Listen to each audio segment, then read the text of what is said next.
Welcome to Securing Funding and Demonstrating Credibility Through Marketing.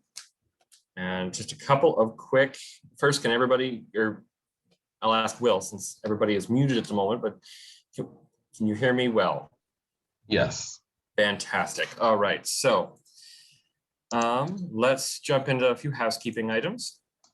First, we have everyone muted, and that's just primarily due to background noises or reduced background noises. If you have any questions, we do have the chat window and the Q&A windows open. So if you have any questions, feel free to just pop those into the question and answers, and I will pull those up as we go, and Will and I will do our best to help you out. So if you have any specific examples, let us know, and we'll either try to help during the webinar, or if needed, we can always touch back around and see if we can assist after the fact as well.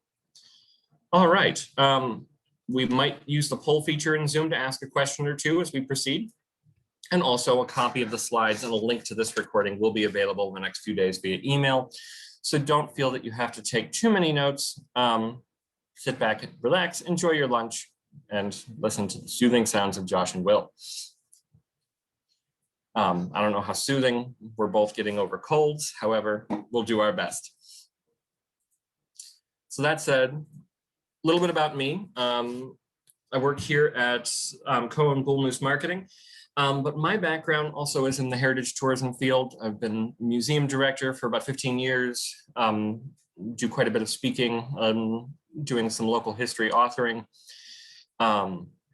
I work with a lot of municipalities, nonprofits, and what have you with strategic planning, helping capital campaign, and marketing strategies to help those organizations try to succeed. And thus, when we're looking at funding, we're looking at marketing, the fit here makes a little bit of sense. Involved with the Crawford County Historical Society in Meadville, Pennsylvania, and board member at the Crawford County Tourism Bureau, or DMO.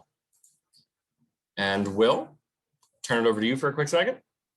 Hello, everyone. My name is Will Prince. I'm currently the Director of Development and Membership with the Louisiana Trust for Historic Preservation, but over the last 10 years, worked with various nonprofits, both as a professional and volunteer, including the Young Preservationists Association of Pittsburgh, involved with the nation's first Trail Town program, working in the Laurel Highlands, particularly of Pennsylvania, and other communities such as Washington, BA, my town of Elizabeth, and then a few neighborhoods in Pittsburgh. And a few years ago, I received my master in preservation studies at Tulane University, and currently still based in Louisiana. Fantastic, and we are happy to have you here with us today. All right, so a little bit about the agenda. First things first, we'll chat a little bit about both traditional funding streams and new funding streams, both for DMOs and other tourism entities and nonprofits, as well as economic development entities. And then we'll chat about a few unique funding sources that, courtesy of COVID, thinking outside the box, things that might not have occurred to anyone, however, or occurred to everyone, however, things that we would like to point out. And then also, as we get into the marketing into things that some of this might help with or make sense to execute. Next, we'll chat about combining fundraising or grant writing, donor engagement, et cetera, with marketing strategy. Do a quick overview on marketing strategy basics, and then the benefit of using your marketing strategy as a key component in your fundraising, not just going, we'll market that. I mean, and it's kind of hilarious how many, and well, I'm sure you've seen this before too, how many strategic planning organizations or how many groups consultants do master plans, and their response is, you need to market more. Okay, that's great, but that's a little vague. So chat a little bit more about how that directly ties in. And then last but not least, let's put some of this into practice. The need for data, chat about informational assets and how we can show credibility through those, and then look at multi-channel marketing as with donor engagement, and then any takeaways from there. So what we'll do as far as the presentation is, I'll kick us off here, and then partway through, I'll turn it over to Will, and we'll kind of bounce back and forth as needed. And if either of us thinks of anything to insert into the other, feel free to interrupt. And again, if you have any questions, I have the questions area open, so we are good to go. All right, so let's take it away. Oh, so what are we looking for? Obviously, money. And that might be the case whether you're a heritage region, that might be the case whether you are a visitors bureau, that might be the case whether you're a nonprofit that does work in historic preservation, it might be the case, ... So first things first, let's chat a little bit, pull right off the bat, and this might help us if there's any specific examples. But what type of funding are you currently or recently trying to secure? And I put some items on here, everything from COVID relief funds, PPP, ARPA, what have you, state or federal grants that aren't COVID related, private foundation, large dollar, or just annual fund. So if everyone could chime in what they're currently most in need for, or tend to work most closely with, that would be great.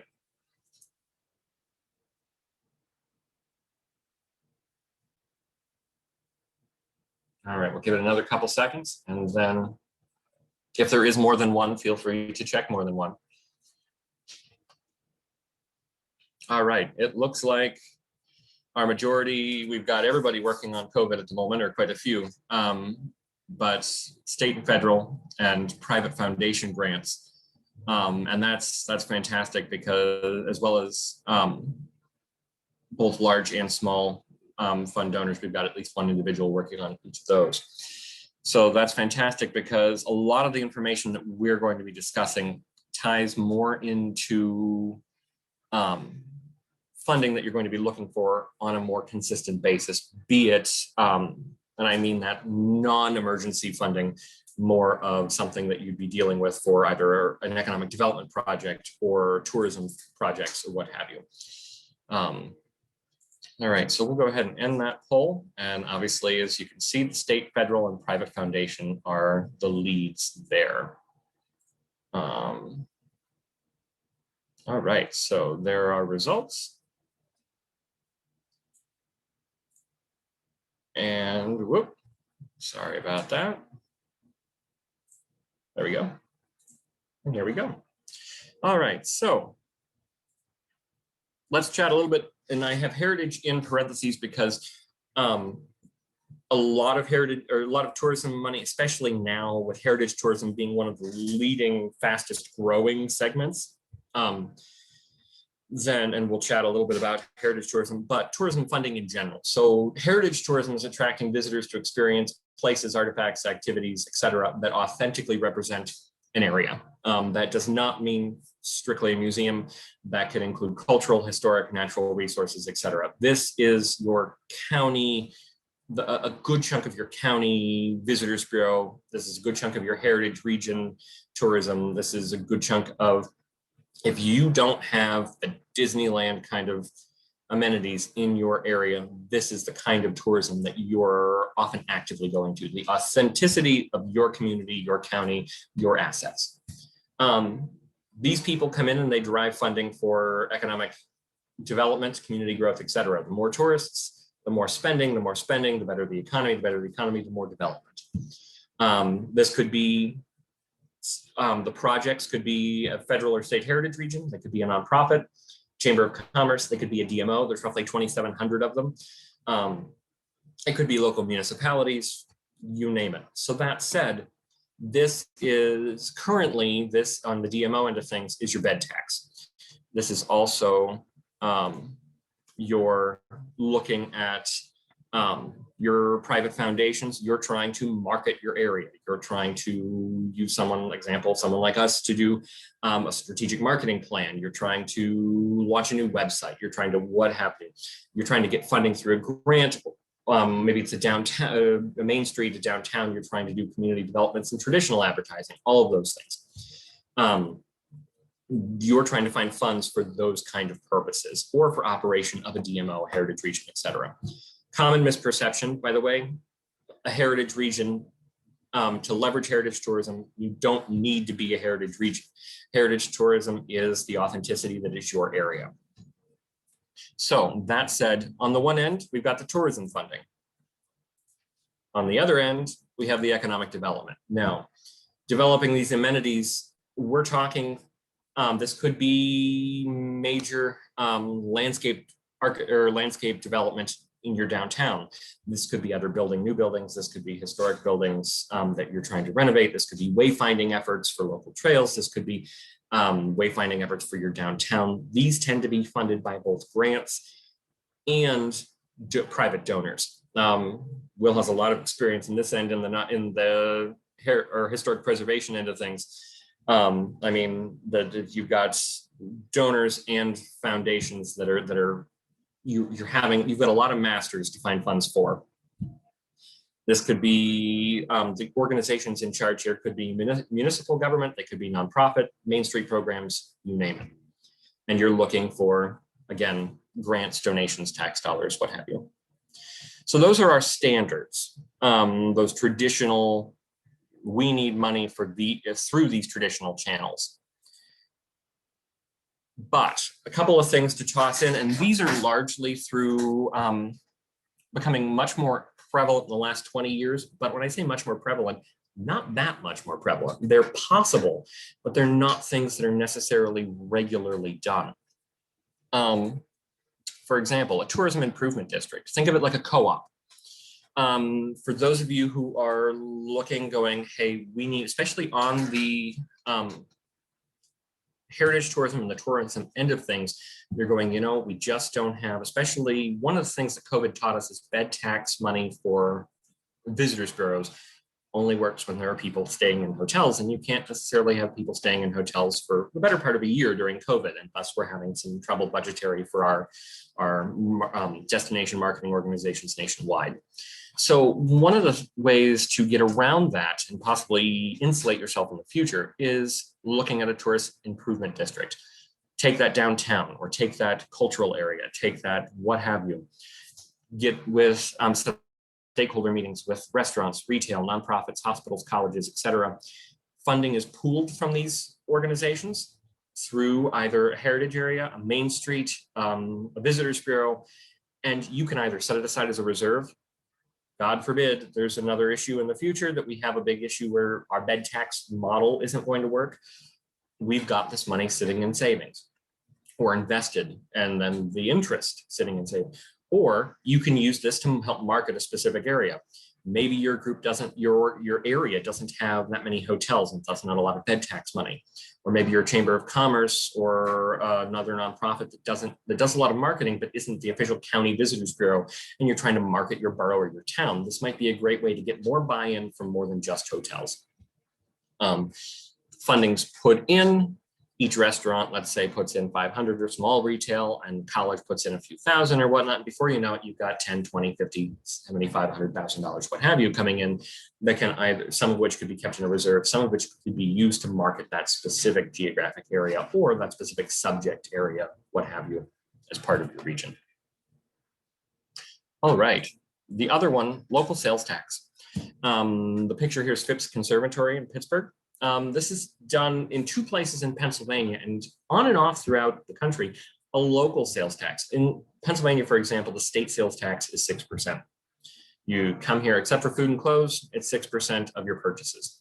However, in Allegheny County, as part of the Allegheny Regional Asset District, and in Philadelphia, there is an extra % added on. Now, half of that is for property tax assistance. The other half of that % actually generates millions of dollars a year to regional tourism amenities and the tourism bureaus in that area. This is a great opportunity to help, again, shift that burden from not just hotel stays where you have either A, capacity issue with hotels, or B, something like COVID can knock that out, but to broaden the responsibility and the burden of that tourism funding onto all users that are using the assets in that area to help market that area. So a couple of different options there to consider in the future. Why bring those up at the moment? Because a lot of the marketing materials, if you're going to try to put those in, a lot of that credibility and a lot of the need or justifying the need for such things is a situation where this will provide the data, will provide the examples to help try to make this a little more feasible. All right, so let's talk about incorporating a marketing strategy into your funding streams. Quickly, marketing strategy. When I say marketing strategy, we don't just mean, hey, intern, post more on Facebook. About what? I don't know. Everybody's posting more on Facebook, so we should be on the Facebook. That's not what we're talking about here. And please never say the Facebook, just for all of our sake. This is looking at your marketing, aligning to the business objectives of your organization.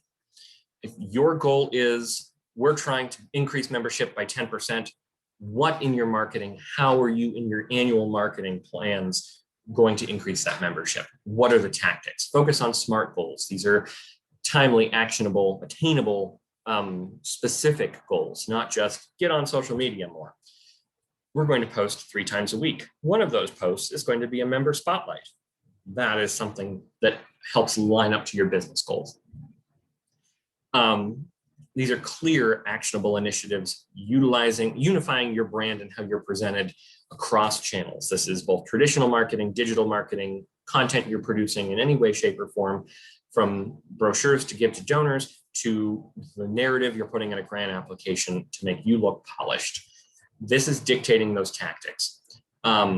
Don't confuse a strategy with tactics. Tactics are social media. Tactics are those assets.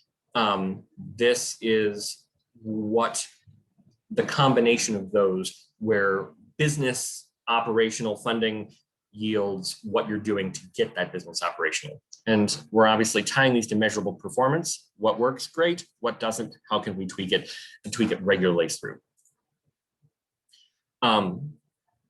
Benefits of this marketing strategy you're showing, and now let's look at this in terms of grant writing. Let's look at this in terms of asking for funding dollars. This shows people that you have a plan. You are reducing wasteful spending by just saying, oh, we're going to get a billboard. Well, why? You want to write a grant for marketing, for advertising? You're going to get a billboard? Why? Oh, who's going to see it? How many are going to see it? This puts numbers to show that that funding isn't being spent willy-nilly. This improves your chances of getting this funding by saying, I have a plan to get it. Not, I'm going to put $10,000 into marketing. I'm going to put $10,000 into these steps in marketing.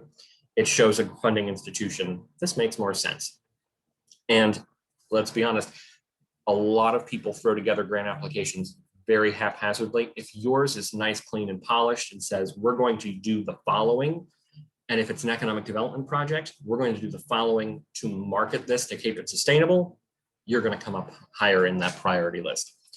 This is also every board of director, every funding entity, every donor group has what we call cave people in them. These are citizens against virtually everything, or NIMBYs, the not in my backyard. You're writing to a community foundation, you want funding. You try to get past that, those people who go, why do we need this? Not in our county, not in our state, not in our whatever. And oh, this is dumb. I mean, who needs old buildings? Who's trying to do this? Who's trying to do that? And this provides context from your economic development to your overall community. Marketing overall fairly simple. You're trying to attract people, you're trying to differentiate what makes your area unique, make it as easy as possible for people to get to you, and then re-engage them to follow up and come back in the future. On the grant end, the same thing. Your narrative needs to attract people or attract attention. And then what we're talking about today is that differentiate piece. So similar funnel here. We're talking about how can we differentiate to donors, to grant agencies, what have you, how to get that money to you as an organization. So the easiest way to put it this way is if you build it, they will come. Is that sort of, you know, the angels in the outfield, or the Field of Dreams, sorry, the movie. You build it, they will come. Well, let's look at it instead. If you build it because they're already coming, more will come. Using this marketing strategy as part of a grant narrative, you've got your master plan, your strategic plan for your organization. You've got a strategy for your marketing, for your organization, for your borough, for your city, for your heritage region, for your what have you. This marketing strategy shows how you plan to fill those hotel rooms, increase retail and restaurant spending. If you're in the economic development field, we're in the process of we want to buy this property, we want to fix it. Here's how we're going to fill the rooms. Here's how we're going to find tenants, commercial tenants, residential tenants, what have you. This shows right in that grant, use your marketing to show the opportunities for success.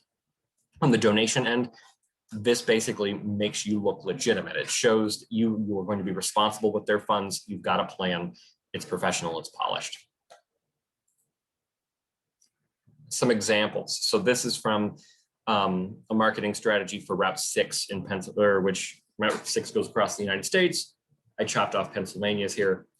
So let's say you were going to do a case study here with us and say you're going to write a grant to try to get funding for any community along Route 6. Maybe it's borough for tourism. Maybe you're trying to put a hotel along Route 6 and you're trying to find investors, whatever that is. General American Bus Association study work, people traveling along Route 6. You already have data that you've incorporated into your strategy before you've even done any work. Example, more trips annually by Heritage Tourism. This is a rural area along Route 6 in Pennsylvania. We're going to have more people traveling it for this than they would for in other places. They're going to spend 60% more. It's a $171 billion industry, et cetera, et cetera. Are these numbers about your grant application specifically? No, but do these numbers from a national level show the capacity that you have that we can market our project if you help us fund our project? Absolutely. All right. Similarly, when you're doing your marketing, these are the kind of pieces that you need in that marketing strategy. For example, along Route 6, 4.34 million overnight stays in a year, over $1 million spent on rooms. Now I say 4.34, that million, that's also counting each individually, including if you have, let's say, a family of 4 staying in one room, what have you. Talk about the number of jobs, talk about the overall effect in GDP. These are the pieces that, yes, these look like business plan, but they're also marketing plan numbers. This is what we're going to do the marketing on this end. We know it can be successful because of this. You help us fund these projects. You help us fund this tourism plan. We will then be able to go ahead and get those people here because we know the people are out there. We just need to get them to our area specifically. So this is, again, how your marketing strategy can then be incorporated directly into your grant applications and directly into your donor packets and so forth to show capacity, to show credibility. And on this note, let's take it over to Will. We're going to talk a little bit about informational assets and go from there.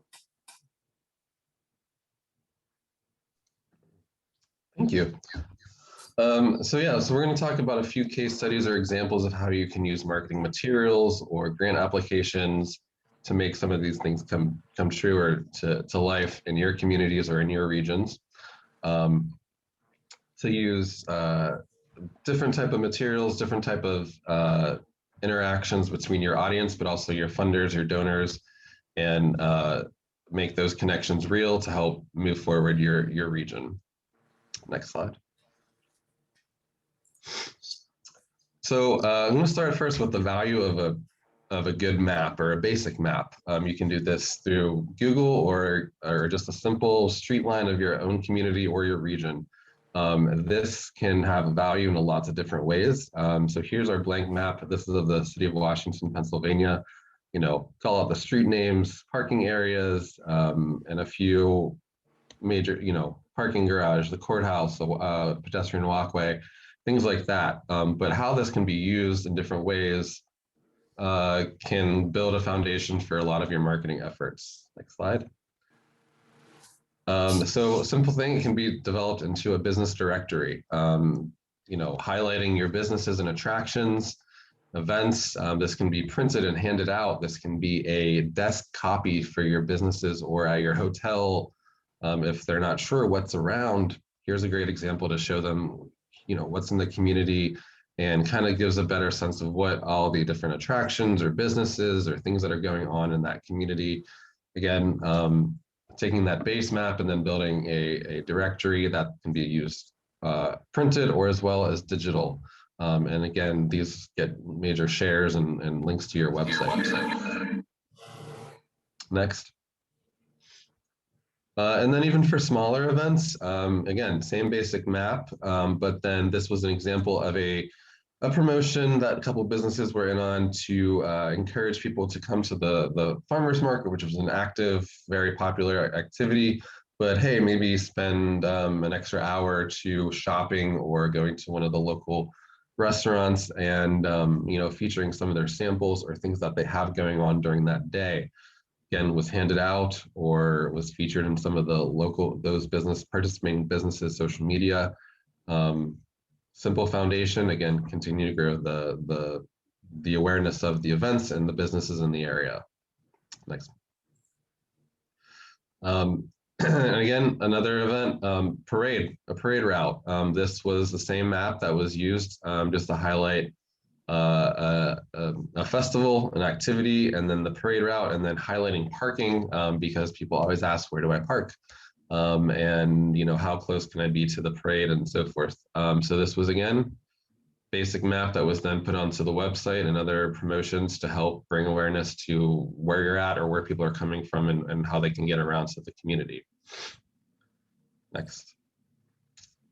If you go back one. Sorry. And same thing, again, a tour. If you're doing a wine tour or any other promotion that has a few businesses or things involved, you can use this map to highlight those individual things and break it down. The business directory had, I don't know, 40, 50 things called out. This is just 12, and then we have a little bit more. This in particular was a whiskey distillery tasting tour as part of the Whiskey Rebellion Festival in Washington, VA. And again, this was a two-sided. Everyone that participated in the tour received this in their bag as part of their information and was able to go around, find their spaces. They can switch back to the map and the directory just to learn a little bit more about where they're at and where they're going. As for the next one, as for an actual grant application, I used this map as a part of our facade program to really show our application, but also our committee, anyone interested. You can go ahead to the map. To show where the request came in, where grants were awarded. Sometimes you have situations where certain parts of our region or certain parts of town get all the money or all the attention. And this way you can show physically, where investments were being made and where there was still demand. So this example has where locations were awarded in 2018 and where there were other applications that weren't funded. So it shows that there was still demand. And again, simple map that was used in multiple ways to kind of show where you're at, and then also show where your things. So if you're writing a grant application or doing a report, you can use this map to show where your investments or your donors or your funders' investments are being made physically and how they're interconnected to each other. The next topic we'll kind of look into when you're dealing with memberships or donations, a big thing is the end of year kind of contributions that can help to go towards an individual project or to overall operations. So you want to identify different segments of people or different segments of your audience. If it's a funder, or if it's someone who's attended your event, or if they're a member, or if they've been on your mailing list for a long time, or if they're a former member or if they've donated in the past, but it's been in a while. So you kind of want to build your mailing list and start with that and then segment that. And then you can do different narratives or language that you want to use. For example, if it's been, you can reach out to them and say, it's been over a year since you've donated or things like that, or your membership is coming up in January. You can segment that and compartmentalize your audiences and how you go with that. And with, whether you're mailing that out, but you also want to give them options so they can write a check in, have your website updated to make sure there's options to, whether they want to be a member or they want to make a donation, or just have a separate donation for end of year activities, that special campaign. And again, having different formats, whether you connect to them through mail, through your newsletter. Day of Giving in December has been a huge thing for especially nonprofits, and we get bombarded.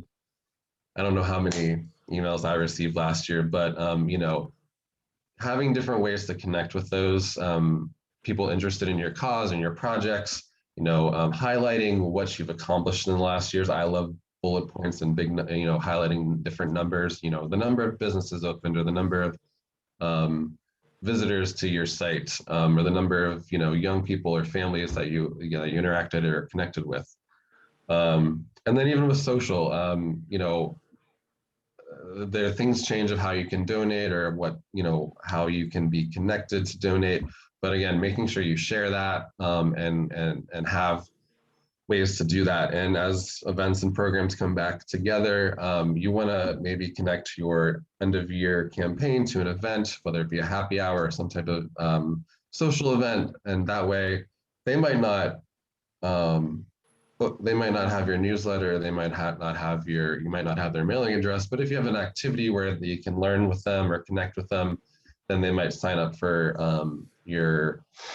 they might take a membership application home, or they might, donate in a month or two, or when they see more information that they're willing to participate. You build in that audience, you're building your database. And make sure to thank your donors through this, whether it's a membership, a donation, or if it's a sponsorship, tagging them on your website or through social media, if they choose to, or if they want that recognition. But it helps build your audience, and helps build their recognition to the cause and the projects that you might have involved. There we go. And just a few other things like this, with marketing and tourism, having that framework, building off past projects, past successes, can help build what you're working towards next. And you want to have, those numbers in that direction to really build the case for the need for marketing, or the need for updating your website, or updating, a targeted area. And, just a couple other tidbits, when you're doing an application, or when you're kind of figuring out what marketing strategies or even project strategies that you're looking at, make sure you have your plans and your goals on your website, or at least accessible. I've been in several community meetings, and we always talk about that master plan from 5-10 years ago, but no one knows where it's at. I will give an example where we talked about that. And it was a borough municipality plan. It wasn't on their website. I had to go through the consultant page to find it online, and then upload it to the community website. But when you have that accessible, you can reference it. People can learn more about it. And when you have limited, uploads or information for your grant applications, at least they can reference it back to your website and have that reference, or learn more about it there. And then also tell your story, show the positive, whether this is an end of year promotion, or just kind of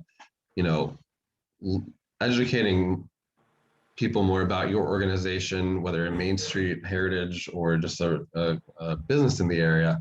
Through an infographic or press releases, just continue to put your name out there. It'll continue to build your brand, your identity. People might be aware of your attraction, but might not know who's behind it. So, telling that positive story, and just putting the word out there is a big impact. Here's an example on the slide, again, of just a couple of achievements of that year from this organization I was involved with. They have a music series, but nobody necessarily always knows who puts it on and how long it's been going on for. The number of businesses that open, the number of organizations you partnered with, or programs you've been involved with, and just, telling that story and realizing how much is really going on in your community or in your heritage area really will build that story, and maybe get more people involved, or maybe get that funder to maybe go the extra edge, or maybe to fund a certain project where you might not have thought they would have. So those are just some additional items to consider that can have value in both your marketing, but also your overall operations to help encourage tourism and encourage activity in your region. And on that note, any questions, any specific examples that anyone has that they're looking for some thoughts on, anything?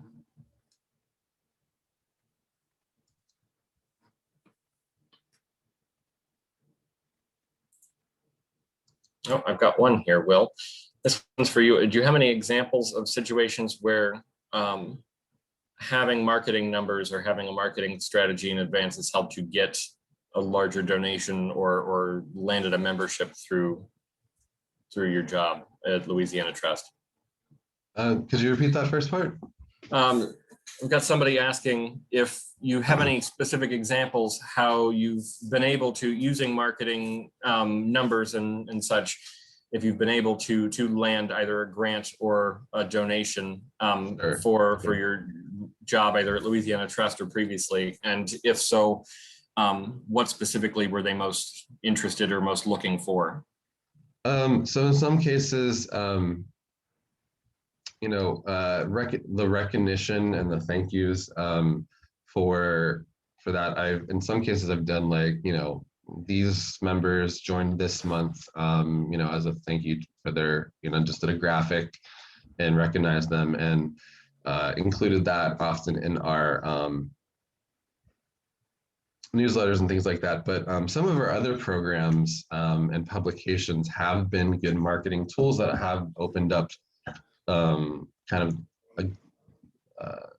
a bit of an influx to membership. So as a result of COVID, we typically do an in-prep conference and things like that, that we would announce our awards and our most endangered. We maybe do an in-person press conference. So to adapt to that, we created a publication, State of Preservation is what we named it, that highlighted our most endangered listings for that year, program updates about different projects, some of our properties, just kind of a couple page, look at a glimpse at the organization that we imported our members received that, but also other people on our list that have been members before, people that from our board members suggested. And that brought in many new members or donations, recognizing the the work that we were doing. So that print material, which was the first time that was done in a long time, or possibly ever, brought in interest, brought in new contacts, and so they're in the loop of what's going on. They'll receive updates for our new upcoming events, and I think that as a print material was important, and it brought in awareness, as well as even when we announced those nominations through traditional press releases and media. It kind of puts their names out there again, and people recognize and they want to get involved. They might not have known about the organization, but there might have been a property that was in their backyard now or when they were growing up, and they want to help support those causes. So that's how they may have made a donation or got involved. Or if that answers that. I think so. For national, I've got another one here. Let's see. For national and state heritage areas, they often serve as pass-through entities for federal or state money to local partners. How do you expand the financial resources of a heritage area when they're largely not doing the projects and programming, but funding the projects and programs? Let's see. Okay, so I think I understand what we're asking here. So a lot of these heritage areas, they're the ones getting the federal or state funds, and then they're working with counties, municipalities, nonprofits, et cetera, to do the actual execution, be it the marketing or primarily the economic development projects. I'm not sure which of the two answers they're looking for, so we'll try to answer both. How to expand the financial resources of the heritage area when they're largely not doing the projects and programs themselves, but funding them. So from an organizational standpoint, this is where, so there's two ways that this could go. One is help fund extra or try to get more funds for those projects. The other is operationally for those organizations. So on the more projects end of things, doing that marketing strategy or putting together that marketing plan allows that organization to show what kind of an impact they're having to drive donorship for operations for that organization, to be able to say, we do this, we reach this many people through our marketing, we've helped bring awareness to this. Yes, maybe state or federal dollars is paying to do those projects, but that organization, their brand, their social channels, their marketing, and that plan that put that together is what is allowing that kind of exposure to happen to help get those projects to occur. So you can yield some donations through that kind of brand awareness that, for example, Will, do you guys do a lot of development projects yourselves, or do you more help facilitate others and facilitate properties and such? It's more of a technical assistance on our end to connect with partners or interest. I think where this makes sense is we haven't made somebody contact us and they're not sure where to start or where to go. So we try to connect them to the resources, whether that's at the state, their SHPO, or whatever makes sense for what they're looking to do. In some cases, usually not tourism related, it's just a matter of fixing a property. Sure. So it's just it's a case-by-case scenario. So in your case, you're having to both drive awareness for yourself as an organization and the projects that are happening in your region that you might not actually be doing yourself, but you're helping to try to get exposure. Yeah. Do you ever have any headaches where people get confused on what's the project versus what's Louisiana Trust in terms of assuming that you're doing all of the above? Yeah, and I think to answer that, there needs to be some clarity in your language of how you promote things or put things out there. It could be something as whether it's a formal sponsorship or this local community has partnered with the Louisiana Trust to do this and that, things like that. So, for example, the heritage area, community A is taking on this with funding support or additional support from whatever organization or funder. I think in the language, whether it's social media, a press release, website, I think there needs to be an agreement and also a consistency of that language. That language is going to help you with exposure as an organization and hopefully help on the funding end. Yeah, and so again, somebody from the local organization, they might, from a marketing perspective, somebody might follow the heritage area or somebody might follow the local community and not know about the other, and then kind of if they want to make a donation or become a member, to vice versa, just to kind of they want to support it, but they might reach out to the heritage area, but the heritage area should then direct them to the community group directly to where the funding should go, where the donation should go to make and move forward.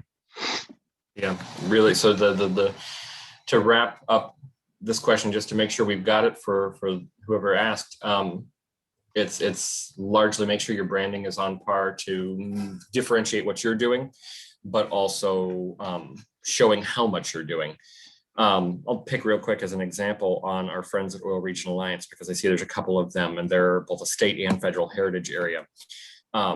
This is a situation where, and another thing that Will and I didn't really chat about on here in this webinar is corporate sponsorships, corporate memberships, etc. So for example, it might be a situation where that heritage area is getting funding for some local projects. And so there might be some administrative costs that they can keep, there might not be. However, through that branding, through that marketing to show what that heritage area is doing for its partners, you can then go, hey, see, we've done all of these things. Here's our marketing plan on how we're marketing the oil region. Would you as a business consider being an annual corporate sponsor of us as an organization to help us better help others? help us better do more work in this area. So keep that in mind as well. I mean, it's really, you've got two levels of marketing there, one for the project and one for, hey, we made this project possible, without doing too much pat yourself on the back, but to kind of think public television. You've got Sesame Street, and then you've got the PBS station that makes Sesame Street possible, that kind of thing. Mm-hmm. Good question. Anything else that we can answer for you? There's a question in the chat regarding opinion about website versus Facebook. Oftentimes I find organizations seem to have trouble keeping one or both up to date or in sync. I'll take a stab at that. So Sure. My opinion is have your you want to use your social media and your Facebook to drive traffic to your website, to have that information there. And I think, again, kind of like in most cases, it might be best to have a schedule to kind of maintain that. So you might just have a, for your website, just have a quarterly check-in, quarterly update for information there. And if you're capable on your platforms, you have a Facebook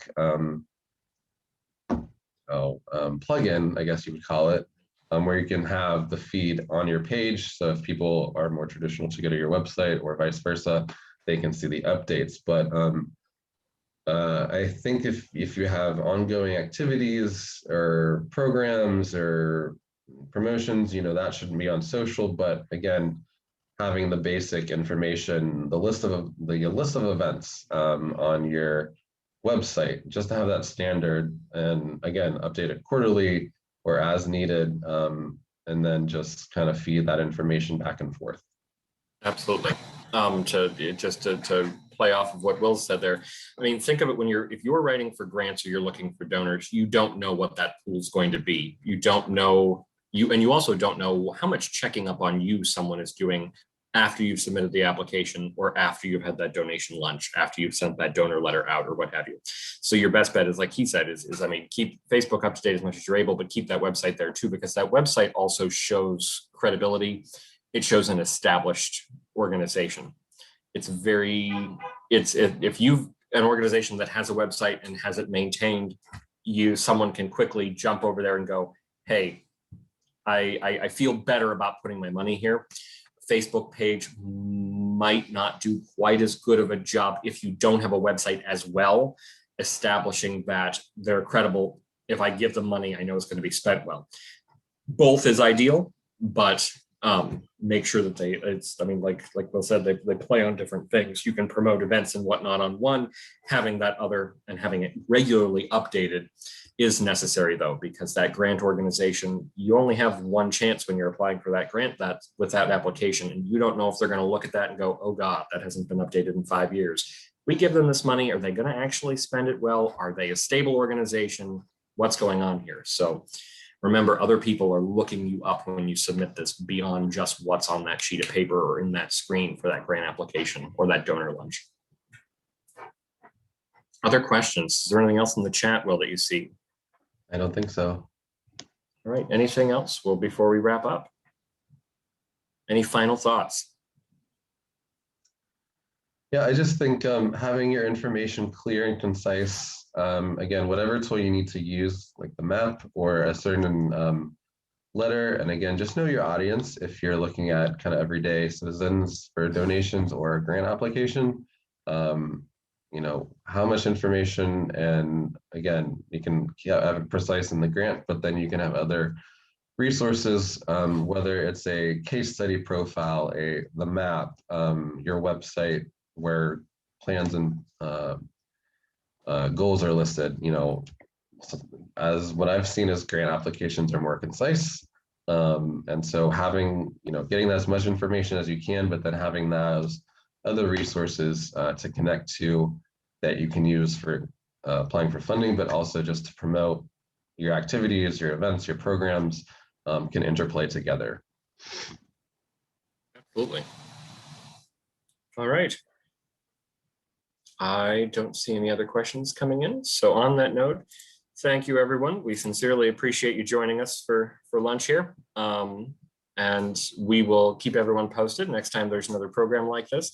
Thank you, Will, for joining us from Louisiana.